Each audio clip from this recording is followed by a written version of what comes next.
Cases में भी बहुत कमी आई।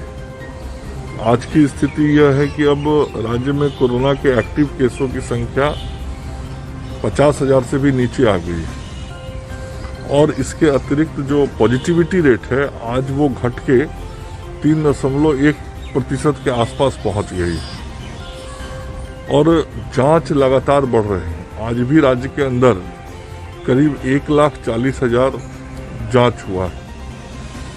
तो जांच जैसे जैसे बढ़ रहा है वैसे वैसे संक्रमितों की पहचान हो रही है। हम लोग उसको आइसोलेट कर रहे हैं। आइसोलेट करने से चेन टूट रहा है।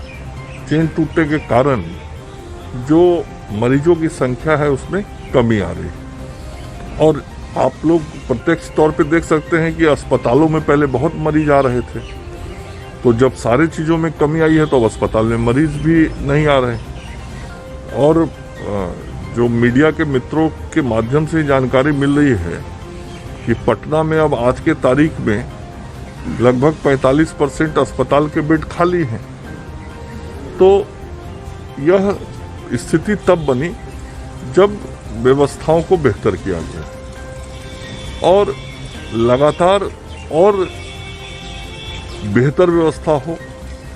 कुछ लोग आगे तीसरे फेज की बात कर रहे हैं, तो उस तीसरे फेज के लिए भी हम और ज़्यादा उपकरण इत्यादि की व्यवस्था करें। आप देख रहे होंगे कि पिछले कई दिनों से लगभग प्रतिदिन भारत सरकार के वायुसेना के विमान से कोरोना से जुड़े हुए उपकरण आते हैं, सामान आते हैं।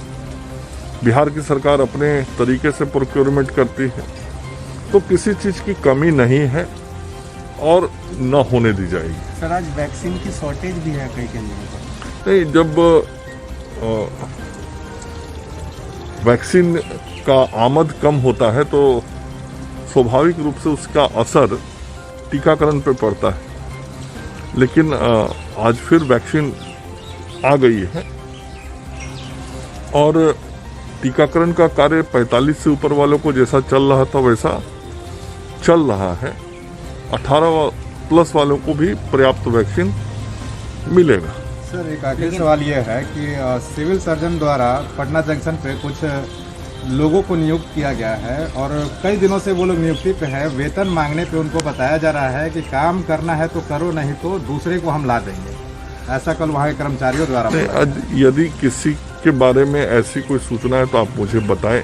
जी बिल्कुल, जैसे मैंने बताया सर आपको। नहीं, नाम के साथ बताएंगे तभी जानकारी मिलेगी। सर, एक खबर सरकार की तरफ से बहुत स्पष्ट है कि जिस भी प्रकार के मानव बल की जरूरत हमको है उस प्रकार के मानव बल को रखने की छूट सभी जिला के सिविल सर्जन को और मेडिकल कॉलेज के सुपरिटेंडेंट को अगले 3 महीने के लिए दिया गया है और हर के मानक के अनुसार कितनी राशि उसको उपलब्ध करानी है वो तो देना ही देना है, चाहे सरकार के कोई भी अधिकारी हों। जब कोई सेवा दे रहा है तो सेवा के बदला जो उसको मानदेय मिलना है वो मिलेगा। सर, एक खबर आपके गृह जिला से आई थी, सिवान से, जो वहाँ पर एक बेटा अपने पिता के लाश को ठेले पे ले जा रहा था, तो क्या ये समझा जाए जो मैंने जिलाधिकारी को इस संबंध में जांच करने के लिए बोला है। सर, व्हाइट फंगस और ब्लैक फंगस के केस काफी आ रहे हैं। स्वास्थ्य विभाग कितना चौकन्ना है ये आपके ध्यान में होगा कि जब ब्लैक फंगस के केस आने शुरू हुए तो बिहार पहला राज्य था जिसने ब्लैक फंगस की दवाई को अस्पतालों तक पहुंचाया और राज्य के सभी सरकारी अस्पतालों में ब्लैक फंगस की दवाइयां हैं